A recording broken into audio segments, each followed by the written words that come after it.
শাড়ি পরতে পারি না আমি।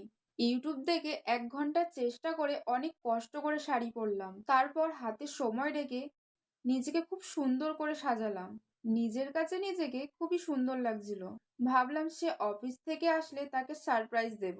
তার অফিস শেষ হয় ৬টার পর।